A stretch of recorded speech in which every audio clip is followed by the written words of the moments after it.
Bonjour à tous et bienvenue pour cette nouvelle vidéo.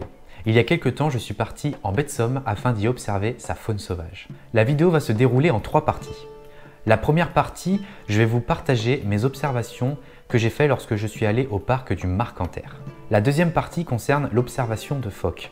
Forcément, on ne va pas en baie de Somme sans y observer les phoques. Et pour la troisième partie, je vais vous partager mes observations lorsque j'ai été dans la réserve ornithologique baie de Somme du Grand Lavier. Je sais que la vidéo est longue, même très longue, mais j'ai préféré regrouper ces 3 parties en une seule vidéo. Maintenant, faites des pauses entre chaque partie si vous voulez, parce que je sais que c'est long et je sais que sur YouTube, ce qui est recommandé, c'est des vidéos plutôt courtes. Mais voilà, là, j'avais envie vraiment de vous partager toutes mes observations en une seule vidéo. Donc, pour ceux qui vont rester jusqu'à la fin, profitez bien.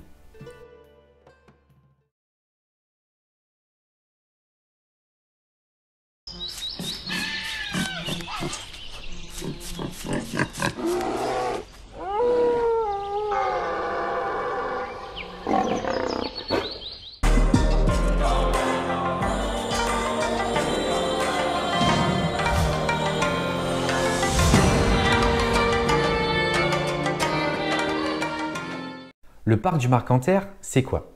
C'est une réserve naturelle nationale de la baie de Somme de 200 hectares. Mais avant d'être une terre dédiée à l'accueil des oiseaux, c'était un espace agricole dédié aux cultures des tulipes et jacinthes. C'est en juillet 1973 que le parc du Marcanterre ouvre pour la première fois ses portes au public. Plus de 300 espèces d'oiseaux, 29 espèces de mammifères, 27 espèces de libellules et 280 espèces de plantes ont été recensées au parc du Marcanterre. Faut savoir que je suis parti au parc du Marcanterre au mois de juin, et c'est le mois d'élevage des poussins, qu'ils soient nidicoles ou nidifuges. Donc que ce soit chez les grands échassiers, les limicoles ou les palmipèdes, il y avait beaucoup de petits. Les parents s'occupaient de leurs enfants. Et ça, c'était mignon à voir. Donc les grands échassiers, c'est tout ce qui va être héron cendré, cigogne, grande aigrette, aigrette garzette. Après, vous avez les limicoles, qui va être tout ce qui est vanneau huppé, avocette élégante et chasse blanche. Et les palmipèdes, c'est tout ce qui est cygne et canard. Bon, là, je me permets de retirer mon masque parce qu'il n'y a personne. Il faut savoir qu'il y a au total 13 observatoires dans le parc du Marcanterre. Et à chaque fois, dans chaque observatoire, vous pouvez... donc déjà, il y a énormément de petits trous comme ça pour pouvoir observer. Et à chaque fois, ça donne donc sur des points d'eau.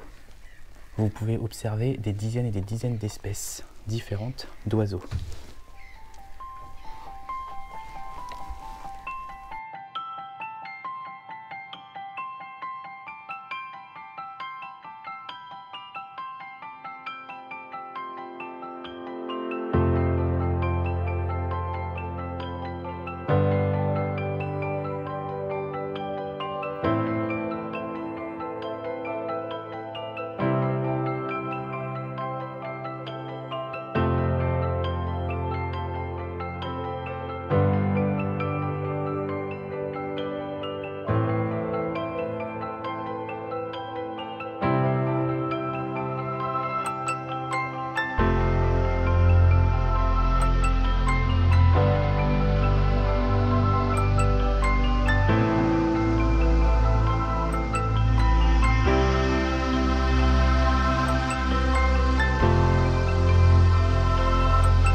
Dans chaque observatoire, vous pouvez trouver des affiches comme ça qui vous permettent de répondre à vos questions et d'en savoir un peu plus sur les différentes espèces.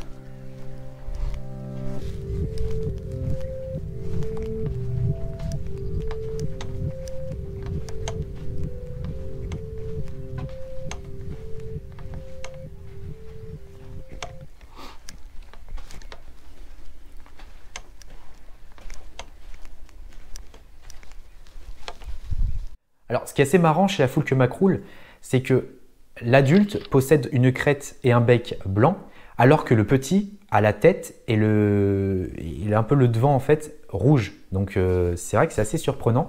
On a l'impression qu'en fait le petit de la Foulque Macroul est le petit de la Gallinule Poule d'eau, mais pas du tout.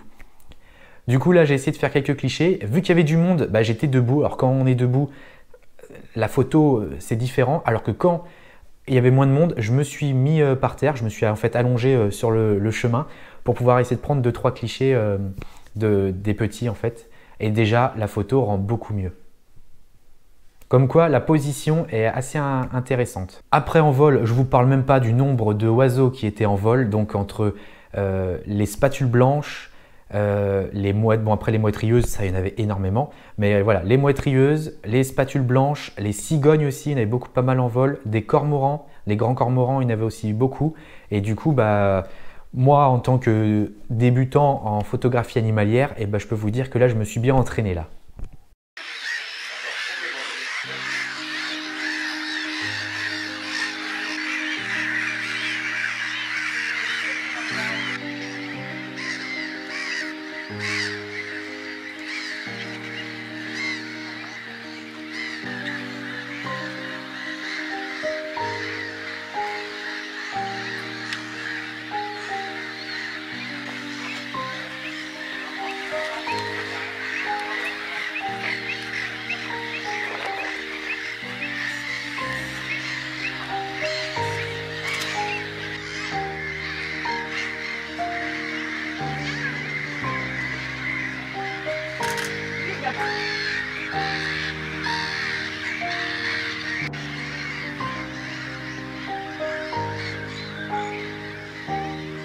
Ce que j'ai remarqué au parc du Marcanterre, c'est que les espèces entre elles se divisent le territoire. Et par exemple, je vais vous montrer. Là, il y avait un coin où il y avait uniquement des mouettes rieuses, un autre où il y avait des grands cormorans, un autre endroit où c'était uniquement des cygnes tuberculés, et un dernier où c'était une colonie de cigognes blanches qui partageaient leur territoire avec des spatules blanches. La question, c'est pourquoi il y a autant de colonies entre les mouettes rieuses, les cygnes tuberculés, les grands cormorans, les cigognes blanches avec les spatules blanches? Et tout simplement parce qu'au parc du Marcanterre, c'est très diversifié au niveau environnement. Le biotope peut vite changer. En effet, vous avez des pinèdes, des dunes, des prairies, des marais, des roselières, et en fait, tout le monde, chaque espèce, trouve son compte.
Bien évidemment, il va falloir que je vous parle quand même de certaines espèces que j'ai pu observer pour la première fois à l'état sauvage.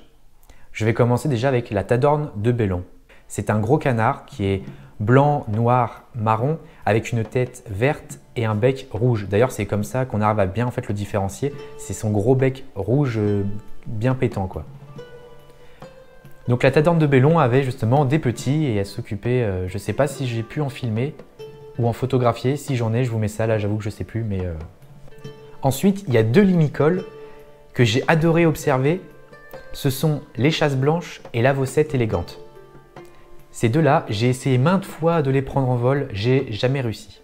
Enfin si, j'ai réussi une photo de l'échasse blanche, c'est pas fou quoi. En plus je suis bien déçu parce qu'elle était assez près, assez proche.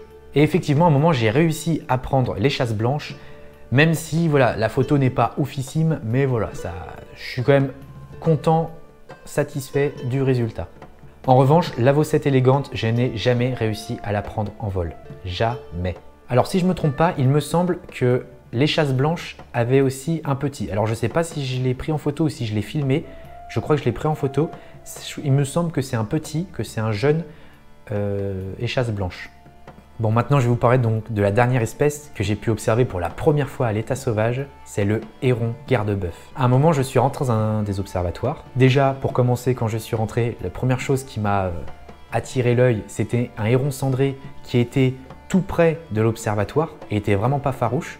Du coup, j'en ai bien profité pour le prendre en photo et pour faire quelques séquences vidéo. Et ensuite, j'ai pu en profiter pour observer 2 hérons garde-bœuf qui étaient à une cinquantaine de mètres, on va dire, où là, pareil, j'en ai profité pour prendre des photos et faire quelques séquences vidéo. Alors, il faut savoir qu'au parc du Marcanterre, ils ont laissé en liberté des vaches écossaises. Donc, c'est des vaches qui ont le poil long avec de grandes cornes. Alors, je vais vous dire pourquoi ils ont fait ça. Parce que cette vache contribue ainsi à maintenir une diversité de la flore, diminuer les coûts de gestion et nous surprend par ses allures de bison d'Europe qui lui s'est éteint en 1927. Et donc comme vous pouvez voir sur la photo, vous voyez un héron garde-bœuf posé directement sur la vache ou sur les bœufs en fait, et voilà pourquoi il porte ce nom.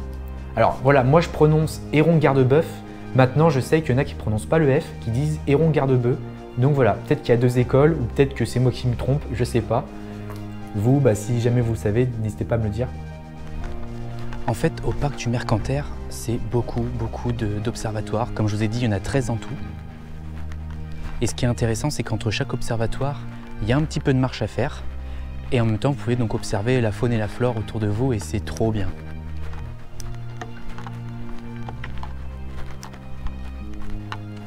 J'arrive actuellement dans le dernier observatoire de la journée. Là, il est bientôt 18 h. Du coup, voilà, c'est le numéro 13, c'est le 13e. Et c'est obligatoire de porter le masque. Donc je vais devoir le mettre.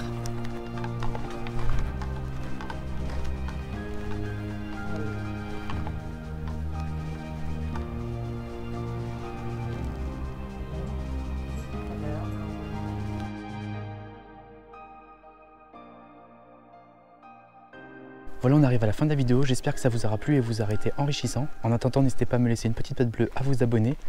Moi, je vous dis à la prochaine. Merci. Bon, avant de passer sur la partie 2, l'observation des phoques, je vais juste finir la partie 1 là, sur le parc du Marcanterre.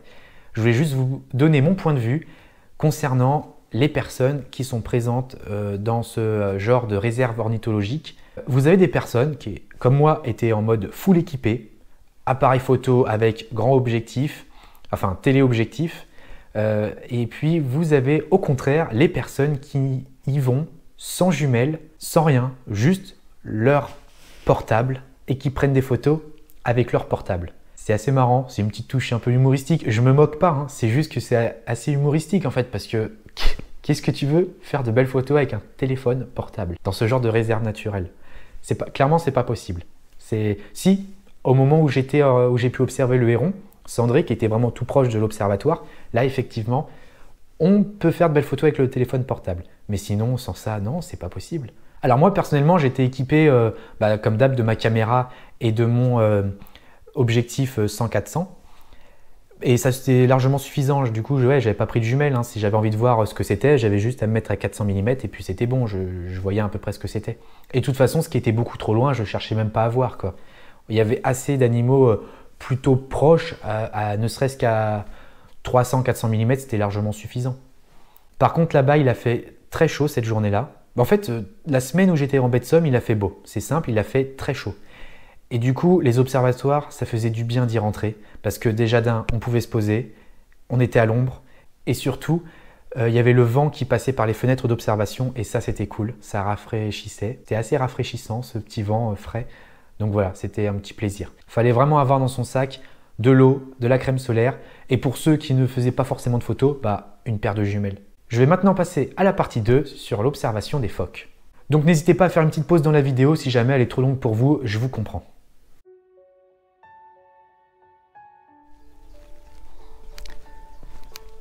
Donc là, comme vous pouvez constater, je suis habillé différemment, c'est normal, c'est parce qu'on n'est pas le même jour.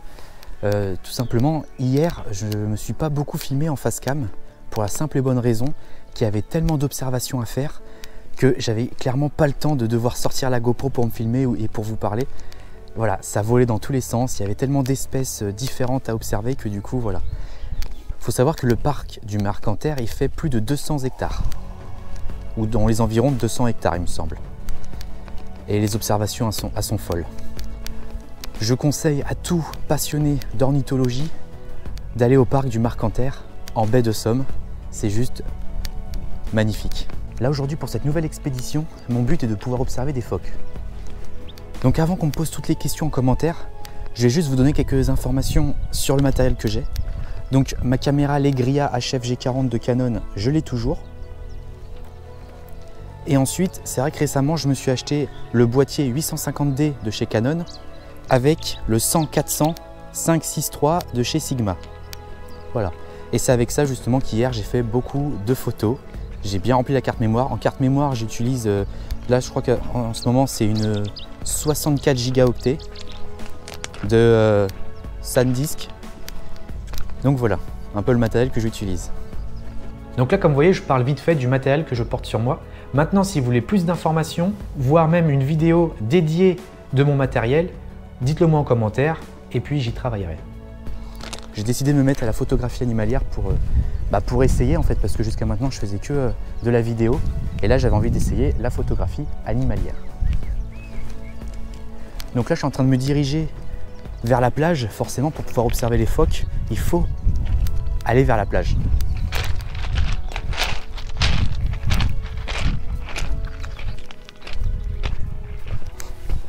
La plage, elle se trouve juste derrière là-bas. Ce petit sentier est assez sympa. Il y a pas mal d'oiseaux qui chantent.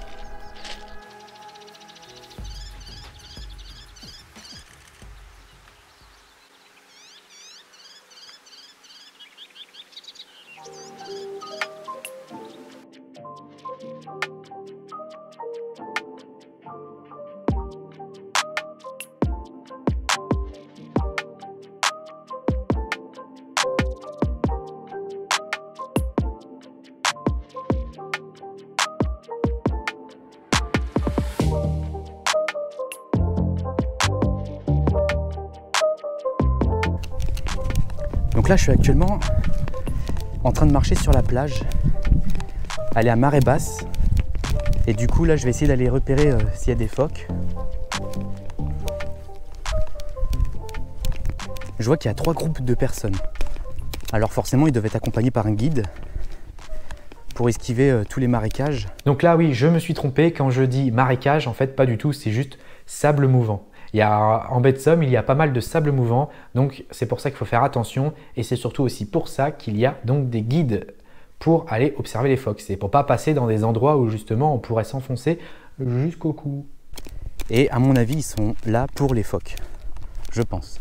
Donc ce que je vais faire, sans forcément me joindre à eux, parce que forcément j'ai pas le droit, je pense que les gens ils ont payé pour pouvoir avoir un guide, mais sans forcément aller vers eux, je vais voir à peu près où ils se positionnent.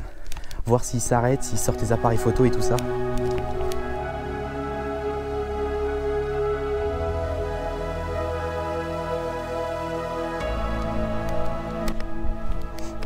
J'espère que le vent ne va pas trop gêner.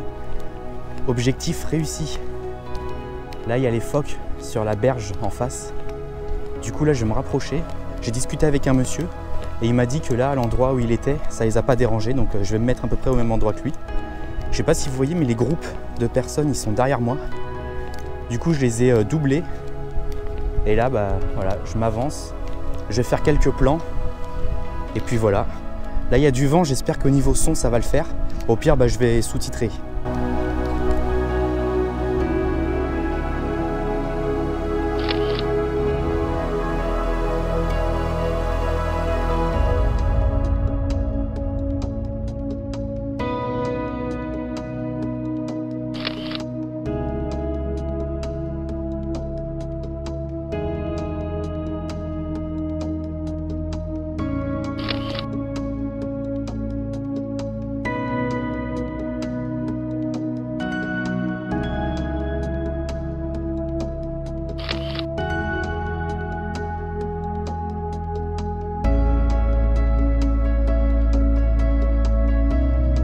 Bon bah voilà, c'est fait. J'ai pu observer pas mal de phoques. Mais bon, après on voyait pas très bien parce que ils étaient loin tout simplement. Ils étaient sur la berge d'en face. Donc ça me fait plaisir, voilà. Je suis venu en baie de Somme pour pouvoir observer des phoques. C'est fait. Après bon, j'aurais préféré les voir d'un peu plus près, forcément, hein, comme tout le monde. Donc finalement j'ai bien fait de suivre les groupes de personnes parce qu'au début je savais vraiment pas où aller. Je les ai suivis et puis en les rejoignant, voilà, j'ai trouvé les phoques. Donc voilà, ça fait plaisir. Donc là maintenant, je quitte cette plage. Donc comme vous avez vu, j'ai pu observer les phoques. Après, certes, ils étaient assez loin, mais le but c'est d'avoir pu voir les phoques en liberté, des phoques sauvages. Ce qui m'a assez impressionné, c'était qu'ils étaient assez nombreux quand même. Il y avait une bonne colonie de phoques, hein. Il y avait un bon groupe en tout cas. Et du coup, j'ai décidé d'y aller par moi-même. J'ai pas cherché à contacter un spécialiste ou un guide. Je me suis dit, je vais y aller et puis je verrai comment ça se passe. Bon, maintenant, je ne vais pas rentrer dans la fiche caractéristique du phoque. C'est pas le but de la vidéo. Déjà, elle est assez longue comme ça. Du coup, voilà, il y a d'autres vidéos sur YouTube qui présentent bien mieux les phoques que moi. Et donc voilà. J'en ai fini avec la partie 2 de l'observation des phoques. Je vais maintenant passer à la troisième et dernière partie qui est la réserve ornithologique baie de Somme du Grand Lavier.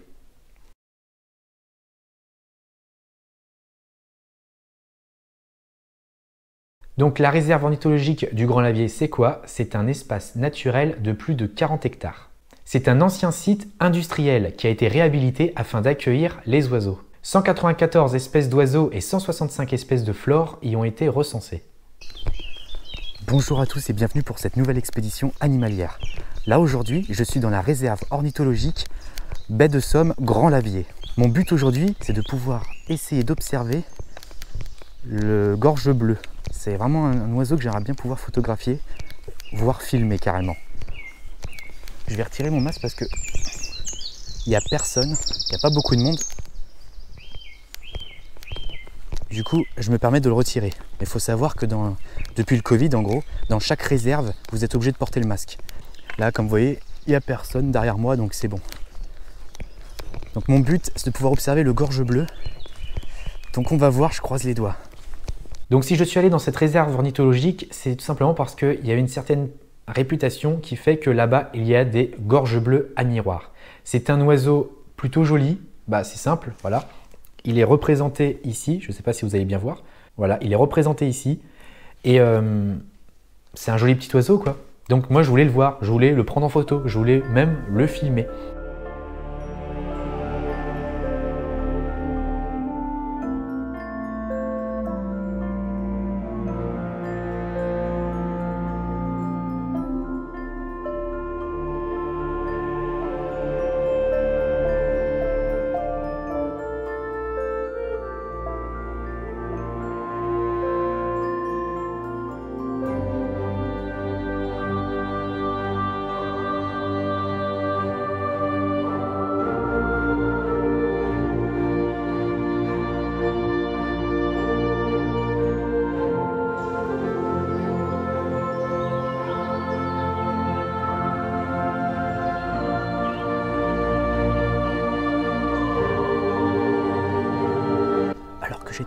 m'approcher dans la réserve.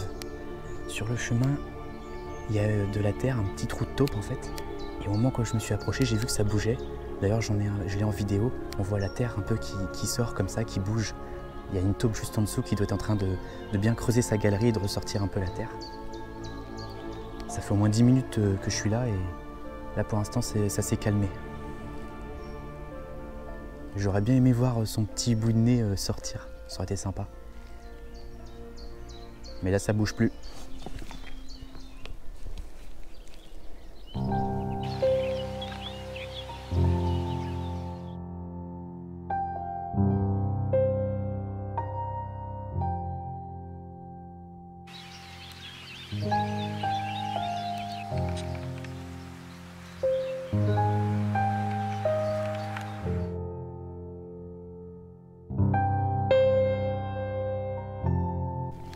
Donc là en fait, dans cette réserve, il y a des personnes qui s'occupent de l'entretien. Donc en fait, ils passent la débroussailleuse et ils passent aussi la tondeuse sur les sentiers. Le truc c'est que du coup, il y a une taupe ici qui a dû être un petit peu gertée. Elle n'a pas l'air blessée. Mais alors par contre, je vais essayer de la remettre. Là, il y a un petit tas de terre avec un trou. Je vais essayer de la mettre ici. Ah bah super, un avion. Normalement, je devrais porter des gants. Mais j'ai pas trop le choix, je vais essayer de la mettre là.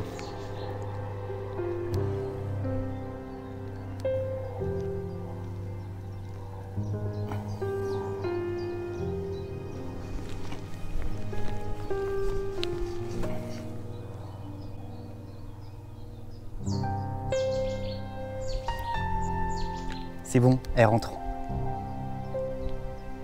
Ça y est, elle est rentrée dans le trou. Bah, je suis super content. Elle est rentrée directement. Non, franchement, ça vaut mieux pour elle. Parce que s'il y avait d'autres personnes qui se promènent et qui ne l'avaient pas vue, ils auraient pu lui marcher dessus et l'écraser. Donc là, du coup, voilà, je l'ai remis dans son trou, elle est rentrée, je suis content. Non, ça fait plaisir. Ça fait très plaisir même. Elle va pouvoir regagner son terrier, ses galeries et être au frais sous la terre plutôt que au chaud parce que là, il fait vraiment chaud aujourd'hui, je ne sais pas combien il fait. Il doit faire 27-28 degrés. Donc bon, elle sera mieux dans ses galeries.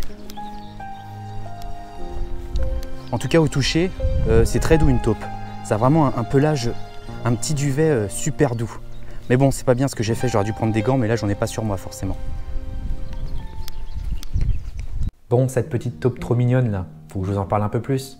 Je vous ai bien détaillé le plus gros là dans la séquence précédente. C'était entretenu par des personnes qui travaillaient directement au parc du Grand Lavier. Alors après, comment cette taupe s'est retrouvée dans l'herbe, j'en ai strictement aucune idée. Quand je suis arrivé, bon bah, elle était là en train de traîner dans l'herbe.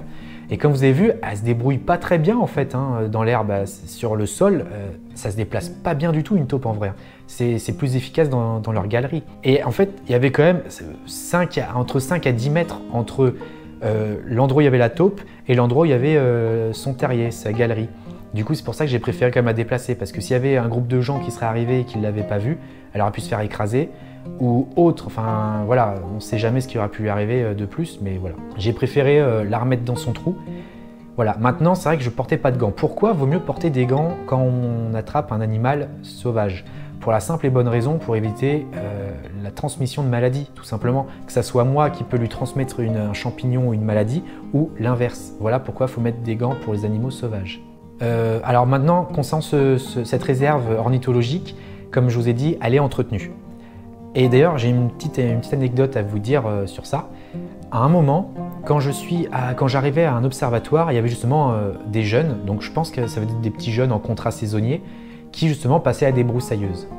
Et lorsque je suis arrivé à l'observatoire, déjà je me suis dit « Oh non, c'est pas possible, ils sont en train de faire du bruit, je vais rien voir ». Finalement, au moment que je me suis rapproché, ils ont arrêté.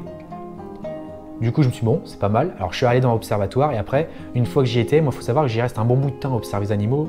Moi, je suis comme ça. Et quand je suis ressorti, en fait, ils étaient assis et en fait, ils attendaient tout simplement que je ressorte de l'observatoire afin de reprendre le boulot. Et ça, j'ai trouvé très professionnel de leur part d'avoir fait ça.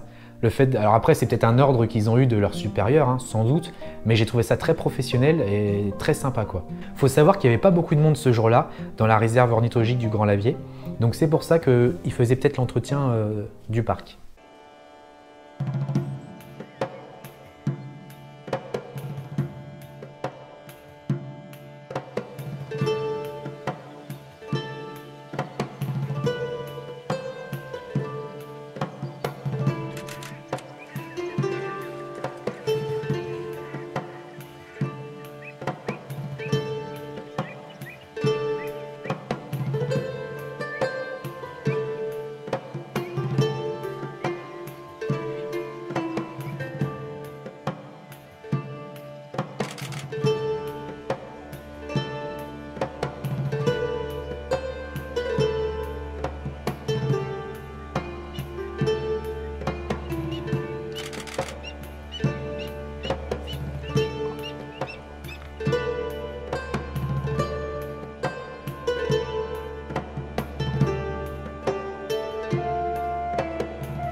J'ai pu observer pour la première fois une barge à queue noire.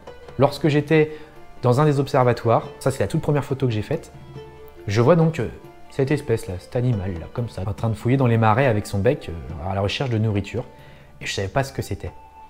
Bon, après en me renseignant, j'ai vu que c'était une barge à queue noire. Au début, j'ai cru que c'était une bécasse des marais. Pareil, hein, même une bécasse des marais, j'en ai jamais vu, hein, donc dans tous les cas, ça aurait été aussi une première fois. Et du coup, en me renseignant, non, c'est bien une barge à queue noire. Elle se distingue par rapport à son bec orange avec le bout noir. Il est un peu plus ouais, foncé, le bout du bec. À un moment, je suis rentré dans un des observatoires et là, j'ai fait plusieurs observations intéressantes. Déjà, pour commencer, j'ai pu observer la phragmite des jonques, ce petit passereau qui vit, d'où son nom, dans les jonques, les rosières. Donc voilà, j'ai fait quelques photos. Et aussi, j'ai pu observer un rapace. Alors là, par contre, j'ai fait que des photos, j'ai pas pu faire de vidéo. Pour moi, ça serait un busard des roseaux, parce que c'était écrit sur l'une de... Vous savez, dans ces réserves ornithologiques, comme ça, des fois, vous avez des pancartes avec les animaux qu'on peut voir et tout ça, les différentes espèces qu'on peut observer. Et il y avait un moment sur une des pancartes, le busard des roseaux. Donc pour moi, c'est un busard des roseaux. Après, j'en suis pas sûr du tout à 100%. J'en ai aucune idée. Surtout sur les photos, on voit même pas... C'est trop foncé, on voit pas très bien. Donc maintenant, s'il y a des professionnels ou des personnes qui s'y connaissent bien, vous pouvez me le dire en commentaire. J'avoue que ça m'arrangerait. Moi, personnellement, je ne sais pas. J'en suis pas sûr. Et dans ce même observatoire, j'ai pu apercevoir le gorge bleu à miroir. Alors quand je dis apercevoir, c'est vraiment... Voilà, c'est ça. Déjà, j'ai pas fait de photo ni de vidéo tout simplement parce que ça valait pas le coup, clairement. Il était beaucoup trop loin, et puis ce petit passereau est petit, voilà. Non, il était vraiment assez loin et du coup, je pouvais pas faire grand chose. Mais en voyant un peu le bleu, je me suis dit, tiens, c'est peut-être le gorge bleu. Bon, je l'aurais aperçu, c'est mieux que rien. Pour ceux qui souhaitent une vidéo sur mon matériel, n'hésitez pas à me le dire en commentaire, j'y travaillerai. En attendant, j'espère que cette vidéo vous aura plu et vous aura été enrichissante. N'hésitez pas à me laisser une petite patte bleue et à vous abonner. Moi, je vous dis à la prochaine.